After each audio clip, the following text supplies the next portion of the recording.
Hello, today we'll be going over Unit 2 on AP Physics 1 through the lens of Minecraft.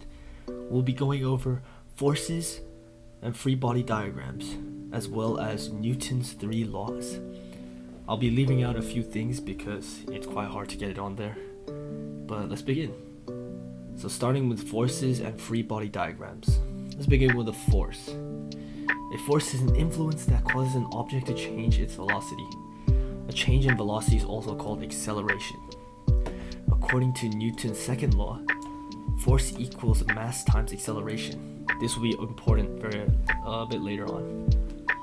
The types of forces this course focuses on mostly are tension forces, normal forces, gravitational forces, spring forces, and frictional force.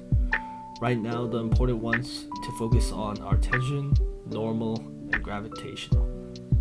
Now that was a lot, but once you practice with them, it becomes a lot easier to distinguish between them. So moving on to free body diagrams. They are usually a square or a dot in the middle, with arrows pointing out to indicate what kind of forces are being applied to the object. Take this pig for example.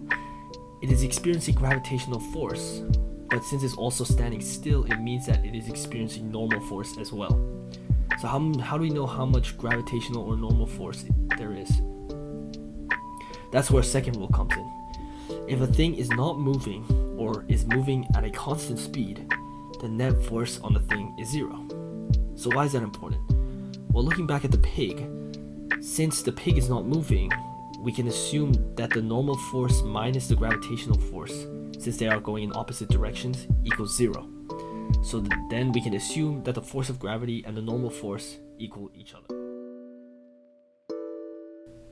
We can do the same thing with this llama. We can see that the force of gravity pulling it down and the force of tension cancel out to keep the llama still. This means that the force of gravity and tension are equal. We also want to be careful with the constant speed part. You'll encounter a lot of questions that ask you about forces on objects with constant speed, and it's important to understand that there are still no net forces on it even if it says it's moving, because it is moving at a constant speed, and that means zero acceleration and so zero forces. Now let's get a little bit more complicated. Take a look at this minecart on the slope. This is a freeze frame, so the moment we resume, we know it's going to go down. So now let's look at it from the physics perspective. Why does this happen?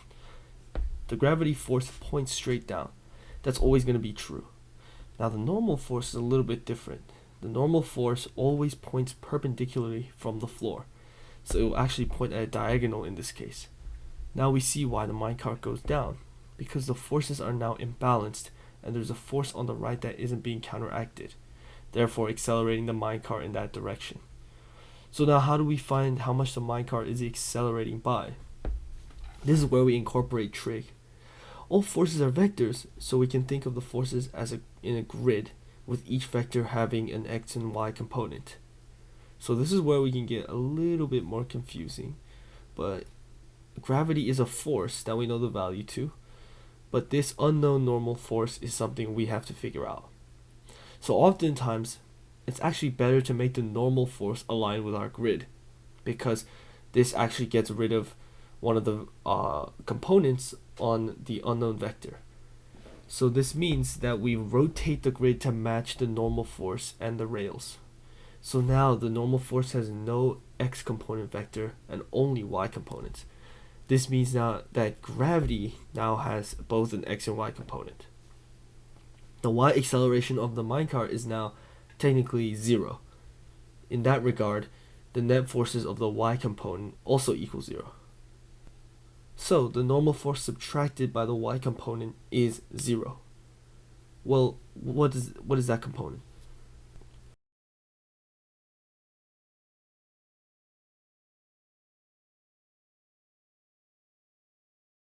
The component is the force of gravity times cosine theta. If we look at the vector, it is technically a triangle, with the y component side being gravity times cosine theta. So we can conclude that the normal force equals gravity times cosine theta. So now what about the acceleration? Since the vertical is cosine theta, that would mean that the horizontal would be sine theta. So the horizontal force is not counteracted.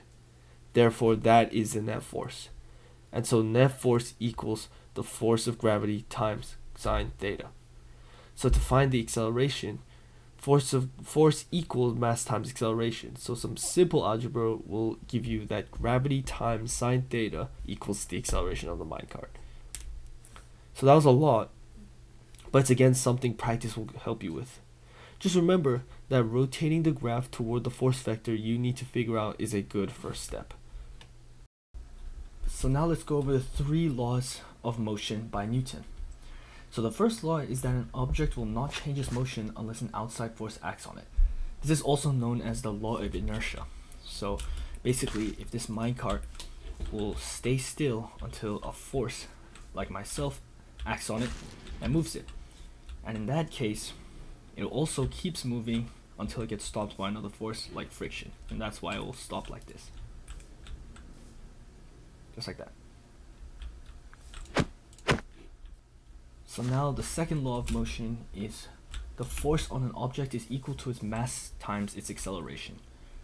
We already explored this in the past few examples, so I don't think this one needs to go further anymore, but basically the net force equals the net mass times acceleration.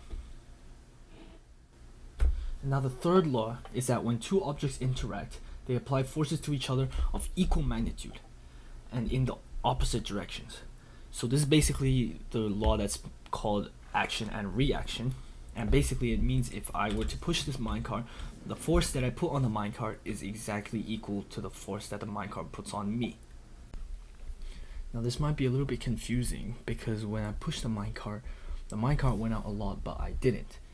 Now the reason for that is because my mass is a lot bigger than the minecart.